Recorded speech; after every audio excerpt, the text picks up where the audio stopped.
নমস্কাৰ বন্ধু বান্ধৱীসকল, welcome back to my YouTube channel. আজি আপোনালোকৰ এটা ক্ৰিকেট নিউজ দিবলৈ গৈ আছোঁ। সুনীল গাভাস্কৰে কি ক'লে, অৰ্থাৎ লিটল মিষ্টাৰ সুনীল গাভাস্কৰে কি ক'লে আপোনালোকক সেই বিষয়ে জনাম। গাইজ আহক ভিডিঅ'টো আৰম্ভ কৰোঁ। ভাৰত ভাৰ্চেছ ইংলেণ্ডত যিখন মেটচ হ'বলৈ গৈ আছে সেইখন হ'ব সুনীল গাভাস্কৰৰ মতে এখন শ্বাহৰুদ্ধকৰ মেটচ। কলকাতাৰ ইডেন গাৰ্ডেনত যিখন আমি শ্বাহৰুদ্ধকৰ মেটচ দেখিবলৈ পালোঁ সেই একেখন খেলকে হ'ব বুলি তেওঁ অনুমান কৰিছে ৱাংখেড়ে। ভিডিঅ'টো সম্পূৰ্ণ চাই থাকক। তেওঁ সম্পূৰ্ণ কি ক'লে আমি উল্লেখ কৰিম।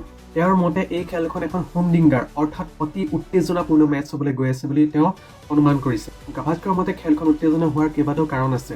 তেওঁৰ মতে সমতুল্য শক্তি অৰ্থাৎ দুয়োটা দলৰ সমতুল্য শক্তি আছে, অৰ্থাৎ বেটিং দুয়োটা দলৰ সমান ফৰ্মত আছে বুলি তেওঁ উল্লেখ কৰিছে আৰু বিশ্বমানৰ ফিনিচাৰ দুয়োটা দলতে আছে বুলি তেওঁ উল্লেখ কৰিছে।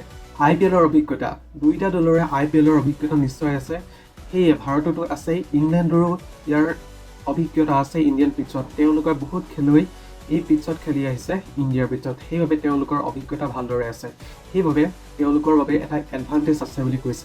গাভাস্কৰৰ মতে অন্তিম অভাৰলৈ যুঁজখন যাব, অৰ্থাৎ দুয়োটা দলে 20 অভাৰ খেলিব বুলি তেওঁ অনুমান কৰিছে, অৰ্থাৎ খেলখন লাষ্টলৈকে যাব বুলি তেওঁ অনুমান কৰিছে। ৱাংখেড়ে যদি আমি হিষ্ট্ৰী চাবলৈ যাওঁ 1987 আৰু 2016 এই দুইখন ছেমিফাইনেলতে ইণ্ডিয়া পৰাস্ত হৈছিলে, কিন্তু এতিয়া ইণ্ডিয়া এটা নতুন দল নতুন লাইন আপত আহিছে। তেওঁ অনুমান কৰিছে যে এইটো ৰেকৰ্ড ভংগ হ'ব আৰু ইণ্ডিয়া ফাইনেল পাব ৱাংখেড়ে জিকি। সুনীল গাভাস্কৰে অভিষেক শৰ্মাৰ বিষয়ে কি ক'লে চাওঁ আহক। যিকেইখন খেল এতিয়ালৈকে হ'ল অভিষেক শৰ্মা একেবাৰে বেয়া ফৰ্মত খেলি আছে, তেওঁৰ বাবে কিছুমান উপদেশ দিছে। কি উপদেশ দিলে শুনো আহক। তেওঁ কৈছে যে 4th গিয়াৰত ডাইৰেক্ট গাড়ী নচলাব, লাহে লাহে ফৰ্মটো আনি লওক, অলপ ছেটেল হৈ লওক, পাৱাৰ প্লেত ভালদৰে খেলিবলৈ কৈছে, তাৰপিছত অলপ ৰখি পিনে সুন্দৰভাৱে খেলিবলৈ কৈছে, যাতে ডাইৰেক্ট চতুৰ্থ গিয়াৰলৈ যাবলৈ কোৱা নাই। চতুৰ্থ গিয়াৰ মানে ইয়াকে বুজাইছে যে তেওঁ ডাইৰেক্ট স্পীড গাড়ী ভগাই দিছে, এনেকুৱা নহয় যে অলপ তেওঁ ফৰ্মত আহি লওক, সুন্দৰভাৱে ছেটেল হৈ লওক, তাৰপিছত পাৱাৰ প্লেত সুন্দৰ প্ৰদৰ্শন কৰক।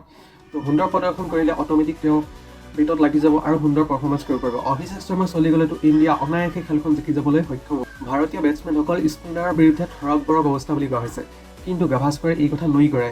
তেওঁক উল্লেখ কৰি যে টাইমিঙৰ সলনি আমি স্পিনাৰসকলক পাৱাৰৰহে দৰকাৰ, অৰ্থাৎ আমি স্পিনাৰসকলক পাৱাৰ যিমান জোৰে মাৰিম, পাৱাৰ যিমান চেষ্টা কৰি মাৰিম, সিমানেই আমি ভাল খেলিবলৈ সক্ষম হ'ম।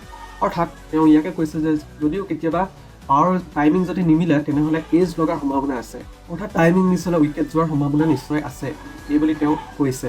অৱশেষত মোৰ মতামতটো হ'ল যে গাভাস্কৰৰ এই উৎসাহপূৰ্ণ মন্তব্যই যথেষ্ট অনুৰাগীসকলৰ মনত এক আশাৰ বৰঙণি আনি দিছে।